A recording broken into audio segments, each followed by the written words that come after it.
Okay, I'd like to call this meeting to order. This is our work session for the month of October 2024.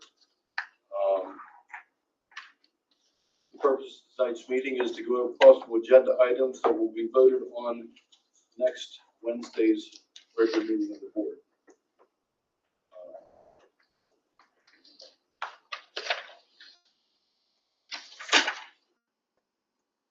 Recognition of meetings, 6 to 6:32 executive session for personnel. This was on September 11th, and 7 to 7:25 regular board meeting. Item 2, next week we will have presentations on pride and promises. Item 3, any reports from standing committees of the board. And the good part of the meeting, the administration. Mr. Shea. I'm always first. We had a driver meeting on 9/18. Really, we just had a meeting in end of August there, but this meeting here, we just kind of discussed what's been going on since school started. You know, any event that happened, we kind of went over it, and we had some parent issues and being mad at drivers and stuff. So that was some of the things we talked about. And, not too many other issues other than that. We did the bus evacuations on 9/13 also. Do that every year, same time, first couple weeks of school. That went good. Also did my driver recertification class. That's anybody that's going to be expired here in 25 was in there.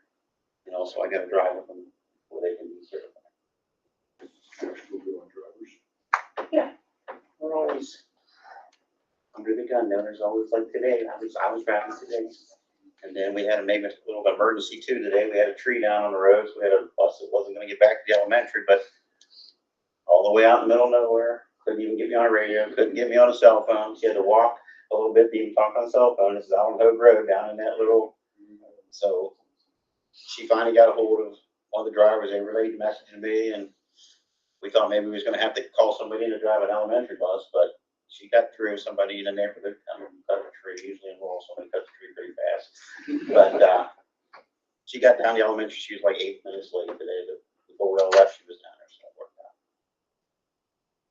So any day, there's always something that happens. Yeah. Usually when I'm driving, though, something happens. No, I thought I saw you the other day. I did see you. Any questions for Mr. Sager? Thank you. Mr. Novak or Mr. Jones? Last month, pickleball court got completed, and everything, the nets are up. Actually, people down here right now playing on it. The other big one was the softball batting cage is completed. The net wasn't put up. It'll be put in the spring. We have it. No sense of sitting out for the winter. The fence was completed around the varsity softball field. It's done. Everything's complete there, and we had a cement pad put right outside. We walked over to the district office. So it was kind of a tripping hazard. So Henry was up and did it. And then the other thing was we put the box light TV in the lobby for the technicians to have their way with it. It's a nice display. If you want to take a look, they're also going to use that for.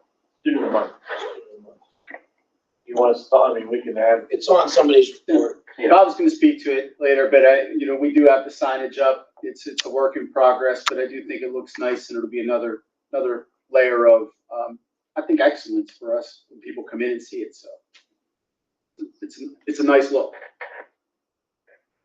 Any questions for Mr. Jones?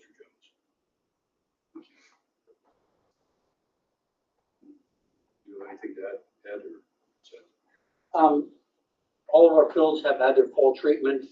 Infills have been had their conditioning for weeds, getting ready for spring sports already. So other than that, How does the machine work for this football field? Putting the numbers in. I mean, the numbers look pretty neat. it's working good. We had a little issue last month, or a couple weeks ago. The charger went bad on us, and thank goodness we reached out. And Union has the same thing, and we ran over to Union, charged it for a couple hours, got back, and we received a new one in the mail within a day or two. But it worked out well. We were in a little panic mode, but we got it done. Any questions for Mr. Newell? Chief Floyd. All right, other than the day-to-day stuff that we've been handling, throughout the district. You know, I've been helping out, chasing stuff down with Mr. Labe. Some of the things that we're looking at doing, Josh Lamacusa, the district attorney, has asked me to join the Lawrence County CID, which is a criminal investigative division, as a TFO or task force officer. So basically that just means that on a case-by-case basis, if there's a criminal incident that occurs in a school in Lawrence County, he wants me to help investigate it. Because there's a difference between having, you know, your police detective who's been working in patrol and out handling burglaries, robberies, etc., and then having a police officer who works in the schools. It's a different level of investigation. You're talking to different people. You're dealing with kids. You're dealing with school districts. Dealing with FERPA, you know, stuff like that. That you know, you need to have some nuance with that. The positive for us is this will give me full access in the school, full access to county resources, funding, equipment. So he's willing to send me to trainings every year, you know, willing to give me county equipment, whether it's stuff for investigations or just in general. So for example, you said the national conference he's gonna cover next year. Yeah, he wants to cover me going to the national conference. That works. Yeah, that pays for itself. Get to the last sentence on that first point. Yeah. Yeah, no cost.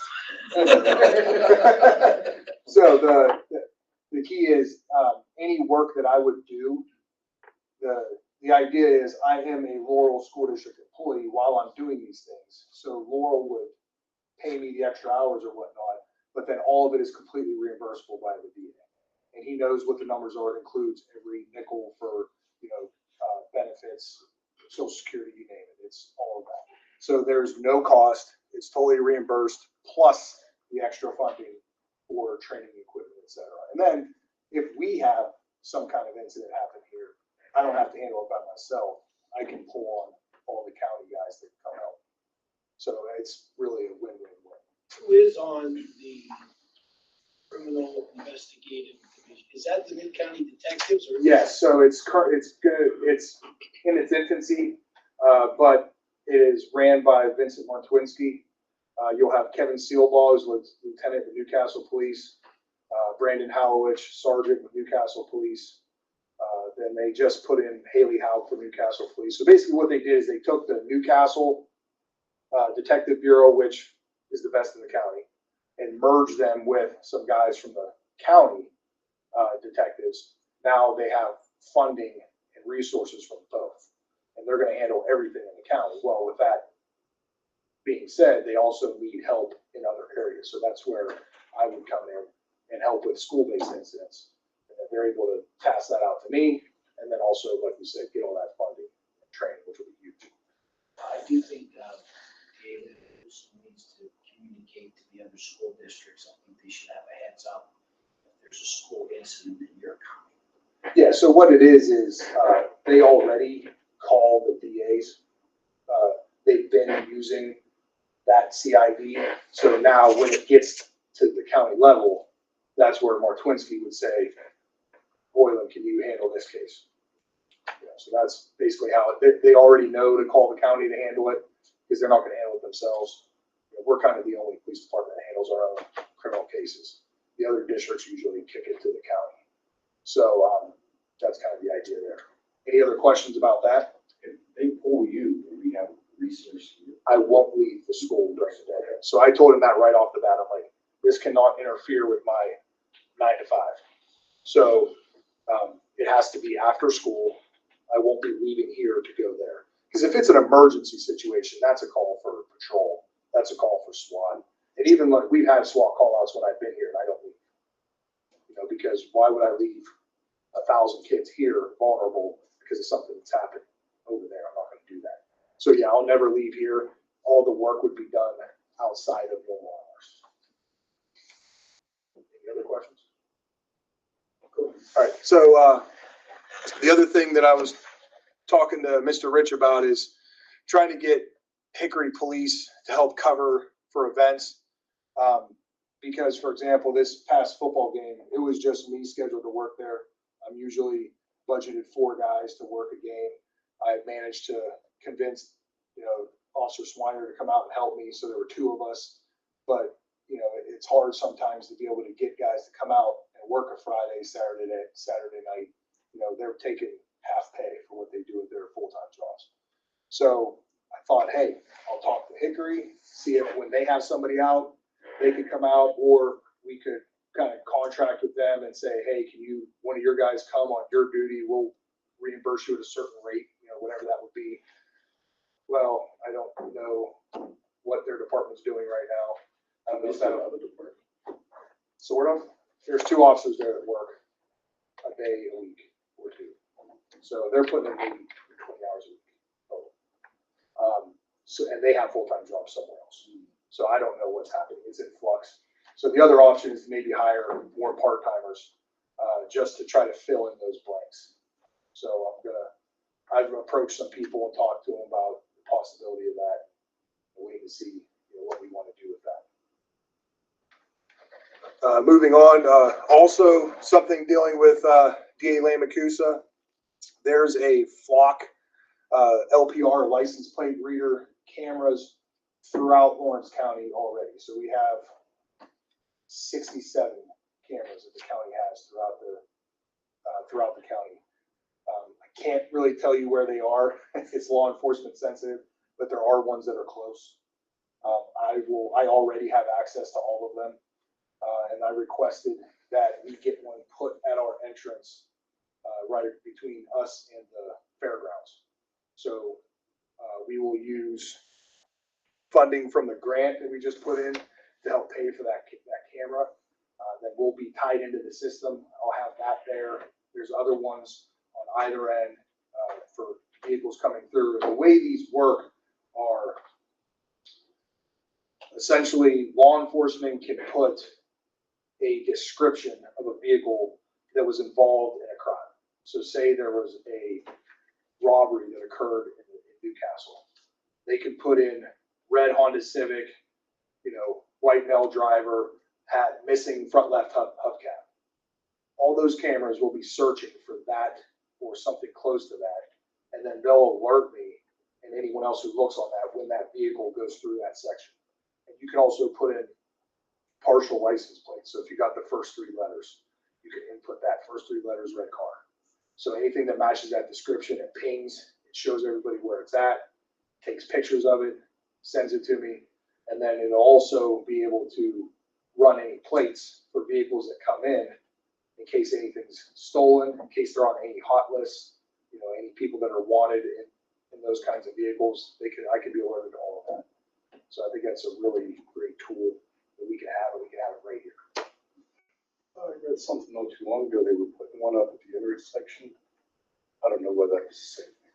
Yeah, so there is one, the intersection right here by Sitco, 388 Harlesburg Road.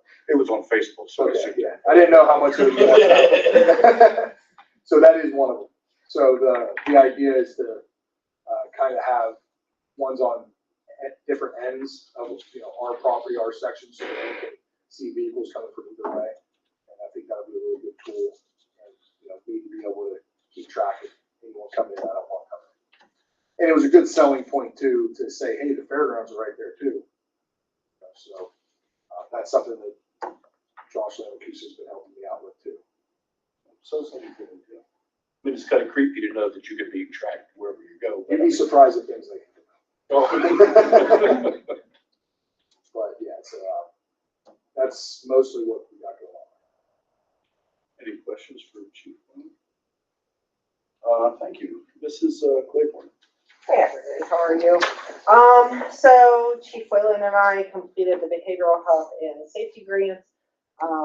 Mental health wise, this will help continue to contract with those mental health services with Angelus. That grant will run out at the end of this year. And so we can continue that wellness program here, not only at the high school, but they also see students at the elementary school. So it will not be at the same amount of time. We will not have a full-time person here, but we will be able to use that grant funding for a part-time person along with the counselors at those schools, which will be incredibly beneficial. The other part of that behavioral health grant purchase will be a program called Navigate 360, and that is a online platform that will guide us through threat assessments. So every school district is required to have an Act 44 team. That team includes administration, counselors, school nurse, police officers, in the event that we need to do any type of homicidal threat assessments or suicide threat assessments. And that platform will maintain every threat assessment that we do, and administrators will have access to that. So then we're able to track those students to see if there's any type of patterns, any students that are a specific concern. So that is not only a state mandate that we're fulfilling, but also utilization of that platform can maintain that information. I have been trained on that platform. Chief Hoyland has had some initial training on that. I've also had the Act 44 training, and once Chief Hoyland has his Act 44 training, then we'll get together our team and finish our training and develop a protocol for this process. Policy 801 or 800.1 is our electronic records and signature policy. This is not a policy that Laurel currently has. However, it will provide the opportunity for district and family members to electronically sign documents. We sign documents from PDE frequently. We sign PAE temp through IEP Writer, which is a special education platform. If somebody is joining our meeting remotely, this will give me the opportunity to send them that IEP and IEP signature page electronically. So we don't have to mail it out unless a parent requests that. So this policy will give us that opportunity to do all of that remotely. The other thing that we do remotely is our access billing. So all of that information is in SSG system, and the providers, occupational therapy, physical therapy, speech, school psychologists enter information. And when they enter that information, they have to indicate that they are approving it through an electronic signature. So this is necessary in order to give permission for us to use a lot of the platforms that we're using at this time. Any questions about that policy? Now, the Act 44, though, I'm glad to see we're doing more with that, because everything I've read over the years, I mean, this is proactive to stop bad things from happening. Absolutely, and it's in addition to, so the state put out that we had to have a suicide prevention policy. Now we have to have a process for not only doing suicide assessments, but homicide assessments. What we were waiting for was the state to provide us information for homicide assessments. That has not been anything, and been in this field for quite a while, have never had specific training on that. So this Act 44 training did provide that. This is Mia Fatistas and I will be using the social and emotional learning professional development grant money to be attending the Council for Exceptional Children Conference in Baltimore and the National Association of School Psychologists Conference in Seattle. Jess was not able to attend that one because of a family commitment, but this money was going to expire at the end of September, and we didn't want to send it back to the state. So Mr. Rich and Ms. Conrad let us utilize that. Rather have them spend $8,000 and send it back. We've been looking for some. The issue is we can find social emotional curriculum and other. This has to be social emotional professional development. So. And so within the school psychology and special education realm, there's a lot of social emotional learning. We do continue to have 2 AID positions open, one at the high school and one at the elementary school. So we have posted that, but if anybody happens to know anyone like to fill some positions. And I have been working a lot with Anna Antuano over the last month with development of concussion protocol and diabetes protocol. And I am not a school nurse, but I've had to deal with that in my previous jobs. So her and I have been working together just to make sure that we have all of our I's dotted and T's crossed so that we have protocols for students to ensure their safety in the school. That's all I have for you. Any questions? On concussion, would we involved in training? Yes, yes. And so that protocol includes what he would tell her and sends out, as well as protocol of what we would receive by the physician and send out. We can include him for non-athletes. Yeah, if parents want them to go through a baseline with him. So obviously his first gig was with the athletes, but there's some non-athletes that have concussions that we refer to them. Okay, Mr. Lee. Good evening, everybody. That first bullet for me, I know you guys have to make fiscal decisions, and I just want to tell you, a month into it, that's one of the best decisions you guys ever did in my short tenure here. Having the chief, and just not him, but having that body every day has not only helped me, but Dan as well down in the elementary. Number of days last year where either building had anybody. And having that commitment with at least one body, and I don't know, there's been many days where we haven't had two. Yeah, we've been doing pretty good. I think we're averaging about 9 out of 10 days with 2 guys. Yeah. So having him here every day, I can't speak enough how important that is. So that's a definite positive and a feather in our cap having him. Along with that second bullet, we did our safety and security drill on September 23rd with all the students and staff. I read a script going over the 5 different procedures and reminders, and then we actually simulated a lockdown. Officer Hoyland and myself went around, shook some doors, rattled some doors while the students and teachers were in their lockdown procedures, and then we started a Google Doc if people had any questions or concerns, and we answered those accordingly. That's why you drill is, hopefully you do have questions and concerns. As what said, you see what's our negative, what we didn't cover with. So we took care of that. That has to be done in the first 90 days. We took care of that though in the first month. Some feedback for you guys as far as cell phone, it's listed up there. Through the month of September, actually through yesterday, we had 47 first-time offenses, which is a warning. The key stat is how many repeaters. So up there, 6 repeaters, which are detentions, and so far nobody has gone 3 times. So hopefully the lesson has been learned after the first, with the less in the second. So I've been through probably at this point 35 teachers. I've probably been to 2/3 of them with walkthroughs or observations, and a lot of those are unannounced, where I just walk in, I don't know, and nobody of the students or the teachers know I'm coming, and I haven't seen the phones out. And that was the big, information from me to them on the first day is it should never interrupt instruction. That should have happened before the policy, so it shouldn't be a big change. And when I've been in classrooms, that's what I've noticed. It hasn't been an interruption during classes, and that's the most important thing. So, homecoming, it was a great week last week. I thought a lot of participation in Spirit Week as far as students and teachers, dressing up and following those days. We had our assembly last Friday.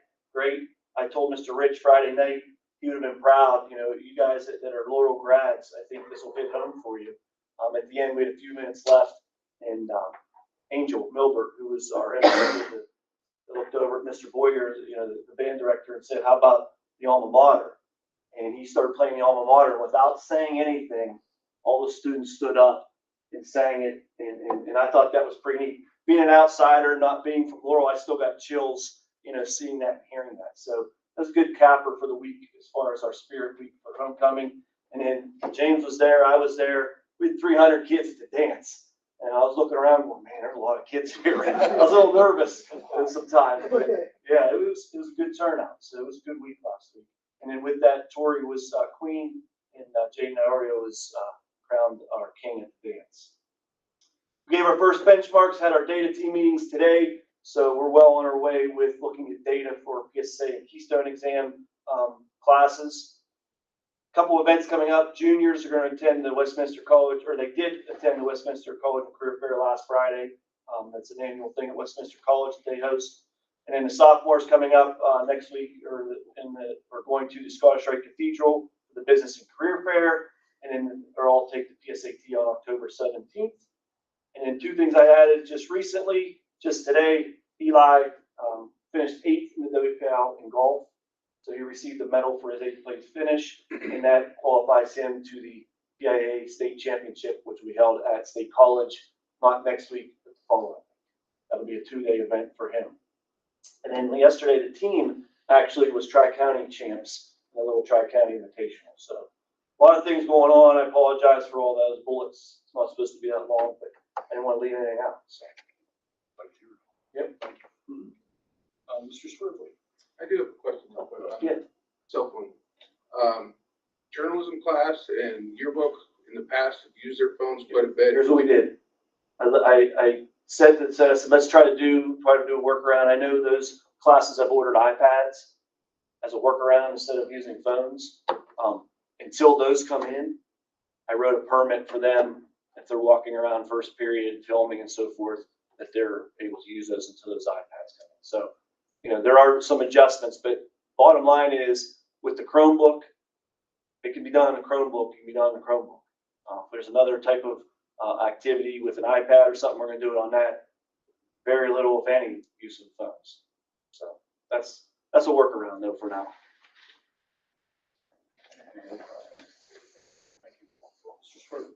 So Kirk talked a little about testing. We do our diagnostic testing, which gives us like a grade level equivalency at the very start of the school year. And then shortly after that, we had our first data team meeting. We looked at our diagnostic scores and then reviewed the PSSA scores that came in and just kind of cross-reference those. Mr. Rich came down and said on those meetings, good conversation, and over the years, as we get better at it and, teachers are using that data more frequently, we get in those meetings, we can really drill down into even specific students. So those have been a work in progress and have been very successful for us. We are currently doing our benchmark testing, and that again tells us what the kids would be if they took the end of the year test right now. So lets us know how we're progressing. We'll have that data team meeting here coming up in about 3 weeks. We also had our annual Title I parent meeting. That's something through the federal grant. It's a requirement, but also let's give information to parents. And so just another reminder too. So for grades 3 through 6, we use Study Island as the benchmark testing. And for grades K to 2, we use 8 Foot Plus. So they took those results, they built their intervention groups, they've been up and running. And we use those tests to drill down specific skills that kids are deficient in. So we can just attack those skills. Once they reach those skills, move on to the next group, and eventually the key is they'll graduate out of Title I. Our breadbasket program, we've been running it since probably the second week of September. And that again is for any students in need, we send home meals for the week. So on Friday, put them in their backpacks, they go home.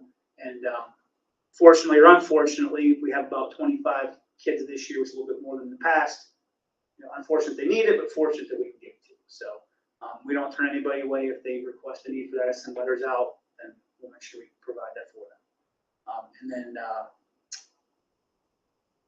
Faith Country Chapel helps me pack those bags. Every we get a new food every month. They come in and help us pack them, and that's how we send them. Then of course we had our grandparents' breakfast this past month. Very good turnout. We had about 350 plus meals. Carrie said she had to get more food out and thaw it and cook it. So it's always a good turnout. They're always very appreciative of being able to come in and see that. And after they eat, they can walk parents around school, take them out to the playground. It's always a good time. The last couple of years, we set up a little picture area in the lobby so they can all take pictures and stuff too. So it's always a great event. Any questions for Mr. Swervely? Dr. Lee. All right, just a real quick update on Parent Square. It's been going really well. And just want to give a couple stats because I think these are important. Since this first day of school, or actually prior, we've had 2,700 direct messages sent through Parent Square. Is that shared? You know what? I didn't share that. Sorry. I do it all the time. Yeah, I got off of it and went back. But all right. You guys see it? Yes. All right. 2,700 direct messages, 603 threads. I just think this is great. 13 files shared, 85 photos, 252 posts. You can really just see that we're getting some incredible interaction with our parents. So just wanted you to see some of the bang for your buck. And I really think I have received a lot of positive feedback from various stakeholders on this program. So really excited about it. We're learning more about it each and every day in different ways. And we have ideas on how we can expand the usage as well. All right, let me share this one instead.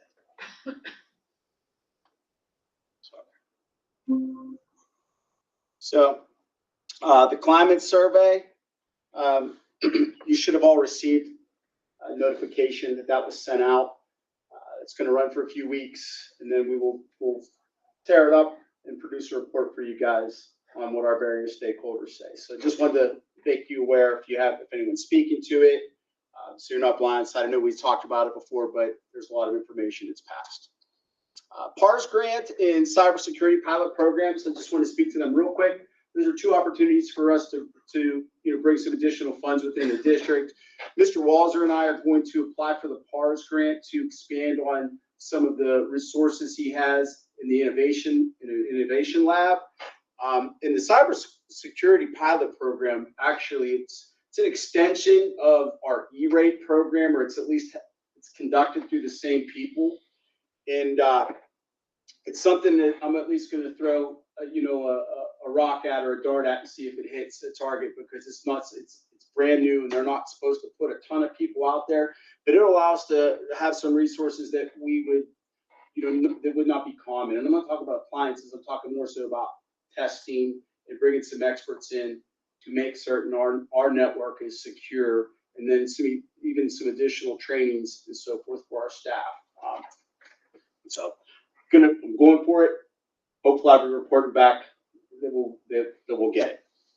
And lastly, help desk tickets. We had another heavy month, 241, which is a lot. And there's our first response time and our ticket close time. So, any questions? On the survey, is that sent out in the mail or is that done online or? That was all sent out through Parent Square. Okay. And it's also on it's sent out there, but it's also posted on our website as well. Okay. No paper. Okay, well, I just was wondering, so the survey is mostly for people, for kids in school then? Yeah. Okay. Any questions? Mrs. Conway. I apologize for my voice, I'm not sure what's going on, I feel fine, so, just, spent the last few weeks getting ready for the audit. It's Tuesday. Finished up the third quarter reports this past week for payroll, grants, all of those have reports to be in. I'm hoping to close out one more ESSER grant, the big one, probably in the middle of next week. I'm hoping the auditors don't keep me busy. And then lastly, but not least, Harry and I applied for another grant for the cafeteria, and she was successful in getting another $2,000 for $1,000 for each school for equipment for the cafeteria. So she continues to, her dog knows, and I try to get them done as soon as she finds them. So that's about it. Okay, any questions for Mr. Rich? I'm good. Okay,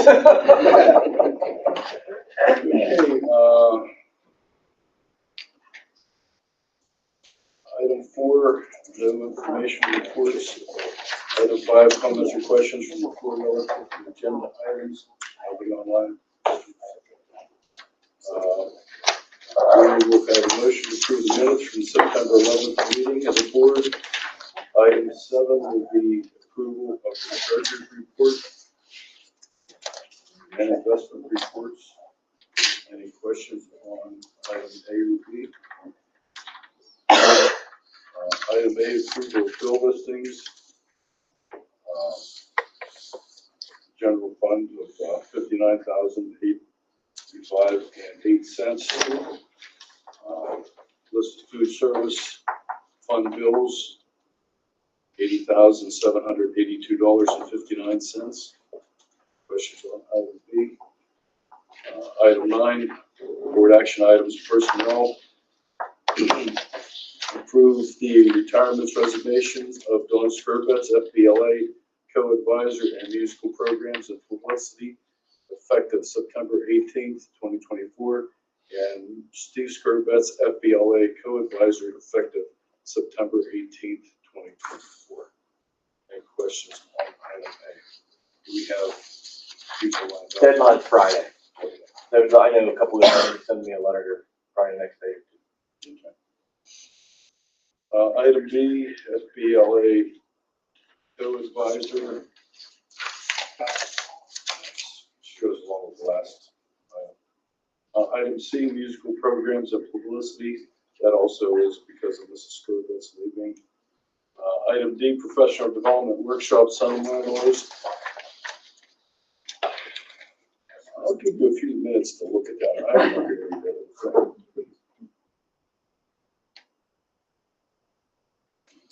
The big ones are Leslie and Jessica, you heard about those. And also the last one on there, that's the conference I went to last year. We brought back a lot of good information, and because there's social emotional component, we were also able to use that ESSER grant money to cover that whole conference. Any questions on anything?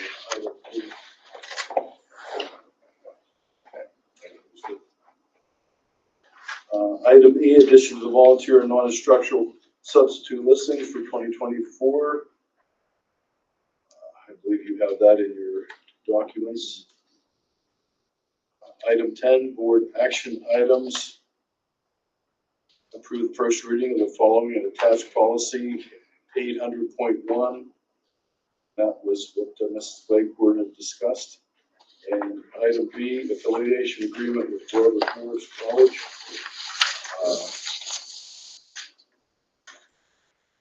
Agreement with Robert Morris, September 13th, 2024 through September 12th, 2025. It's similar to what we do with the University of Pittsburgh, the college thing. Which was it for? RMU. Yes, yes. Dual enrollment. The taught here, but they get the credit there if they pay for it. Student has to pay. Item C, task force agreement with Lawrence County Criminal Investigation, and that's item Mr. Chief Hoyland had discussed. And the jurisdiction agreement with Hickory Township respecting police jurisdiction with the Township of Hickory. So that was, we had brought that before, but there were some things that we wanted to cut out that they added. It basically just says that we have our own police department, we have jurisdiction here, but we have concurrent jurisdiction because Hickory also does. And that's all it says. It doesn't lessen either of ours. So you're good with it? Yeah. Any questions on item D? The important thing is that Hickory Township needs to know we're still in Hickory Township. You know, can't say just because we got a police force, they're not coming. Item D, adult basketball program beginning behind the Little Middle High School Wednesdays from 8:30 to 10, beginning December 11th, 2024 through March 28th, 2025. Any questions on item E? Item F, the adult walking program. That will be at Delaware Elementary School, Thursdays from 6 to 8, beginning December 9th, 2024 through March 27th, 2025. Any questions on That open to anybody? F? Yeah, we've done it for quite a few years, E and F, but it seems I mean, you get quite a few older people in bad weather.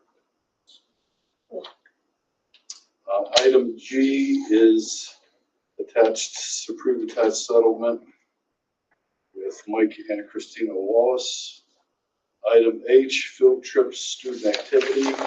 Approved following field trips. Mrs. Amanda Long and Jessica Miles, Mrs. Height, with approximately 30 students to Ashkire Stadium and Special Olympics, bocce, bowler, plunge on June 21, 25 across the District for Transportation. Miss Laura Palmer and 8 students to the National FFA Convention in Indianapolis on 10/23, 26, 24. Across the District for Transportation, lodging for meals for chaperones, and Mr. Greg Walzer and 11 students to UPMC Jackson for robotic Solutions on 10/30/24 because the district is transportation and substitute for Mr. Walzer. How many chaperones?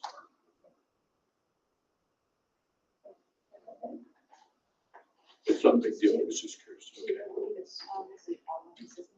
Oh, okay. Any questions on any of these? Item 11, any new business? Any questions? If not, I will adjourn the meeting.